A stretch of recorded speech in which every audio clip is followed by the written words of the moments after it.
देखिए, दो तीन बातें हुई। मैंने तब जवाब देना ठीक नहीं समझा जब ये बातें हुई, क्योंकि उस समय मेरे घर में कोई शोक का वातावरण चल रहा था। पहली बात तो पहले तो खेल मंत्री ये स्पष्ट कर लें कि 126 करोड़ की ही टी शर्ट खरीदी गई है कि नहीं। पहले तो वो अपनी नॉलेज ठीक दुरुस्त कर लें। दूसरा, राजस्थान के ग्रामीण ओलंपिक की वजह से प्रदेश के तत्कालीन मुख्यमंत्री जी का हिट राजस्थान फिट राजस्थान का जो सपना था, 58.5 लाख लोग खेल के मैदान पर उतरे और उसमें से 24.5 लाख हमारी बहनें और माताएं थी। मैंने अनेकों बार प्रेस कॉन्फ्रेंस में ये कहा कि ये कोई ओलंपिक्स में मेडल लेने के लिए नहीं हो रहा है, ये खेलों का वातावरण फिर से पैदा हो। गांव-गांव में, छोटे छोटे गांव में लोग अपने घरों से निकलें।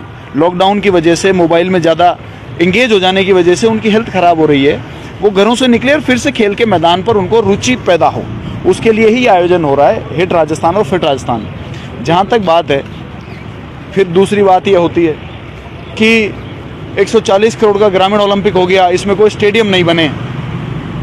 मुझे लगता है कि ये कोई नौसिखिया मंत्री ऐसी बात कर सकता है। आयोजन का पैसा निर्माण में कैसे लग सकता है और निर्माण का पैसा आयोजन में कैसे लग सकता है? तो मुख्यमंत्री जी की बजट घोषणा था कि ग्रामीण ओलंपिक के आयोजन में 140 करोड़ रुपए लगाएंगे।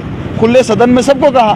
तो आयोजन का पैसा निर्माण में, स्टेडियम के निर्माण में कैसे लग सकता है? और जो स्टेडियम के निर्माण के लिए पैसा होता है, निर्माण के हेड का जो पैसा होता है, वो आयोजन में नहीं लग सकता। पहले तो उनको थोड़ा सा, एक मंत्री हैं तो थोड़ा मंत्री की तरह पेश आएँ।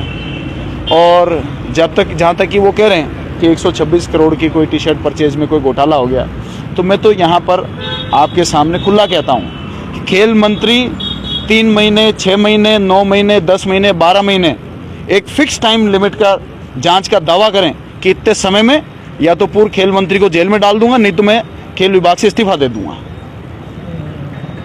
आपको लगता है ऐसा क्यों बोला उन्होंने? इस तरह के मैं कह रहा हूँ ना, मैं उनको चैलेंज कर रहा हूँ कि ये स्टेटमेंट दे मीडिया में आकर कि 6 महीने, 9 महीने, 12 महीने में मैं जांच पूरी करूंगा और या तो मैं पूर्व खेल मंत्री को जेल में डाल दूंगा, नहीं तो मैं खेल मंत्रालय से इस्तीफा दे दूंगा। वो दावा करें।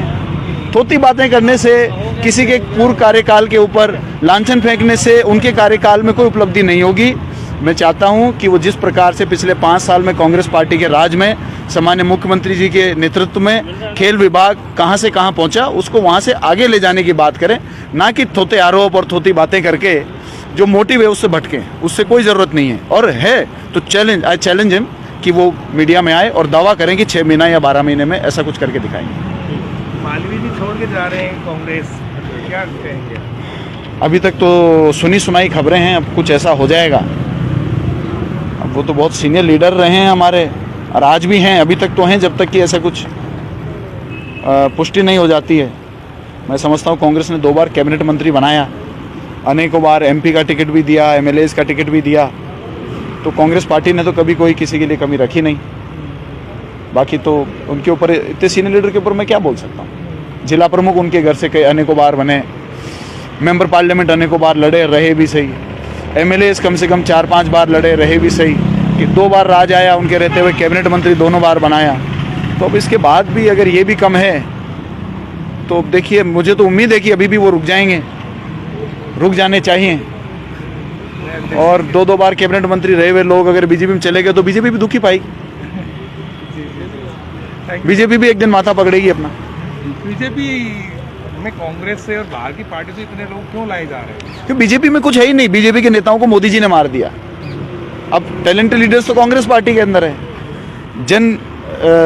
जन भावनाओं को समझने वाले लोग कांग्रेस पार्टी के अंदर हैं, इसलिए वो देख रहे हैं। लेकिन उनको अभी थोड़े दिनों में पता लगेगा कि दोनों तरफ ही कांग्रेस है। वो जिस स्पीड से कांग्रेस नेताओं को ले रहे हैं, तो दोनों कांग्रेस विचारधारा ही पूरे देश में सभी पार्टी में हो जाने वाली है। भारतीय जनता पार्टी की विचारधारा खत्म हो जाने वाली है। ईडी का दबाव देखकर तो नहीं करे। अब ईडी का दबाव और जेल का दबाव, देखिए राजनीति में कई दबाव और कई खतरे होते हैं। मुझे लगता है कि जो भी व्यक्ति राजनीति में आए, उन खतरों को अगर ले जाने की उसकी हिम्मत है तो ही राजनीति में रहे, नहीं तो बढ़िया अपने नौकरी करो, बढ़िया अपने बीवी बच्चे पालो। क्या दिक्कत है? क्यों फालतू में लोगों की बातों को उठाने की बात करते हैं? लोगों का नेता अपने आप को कहते हैं, तो नेता तो आज़ादी के पहले भी जेलों में रहते थे और आज़ादी के बाद भी अगर नेता है तो जेल तो जाना ही पड़ेगा।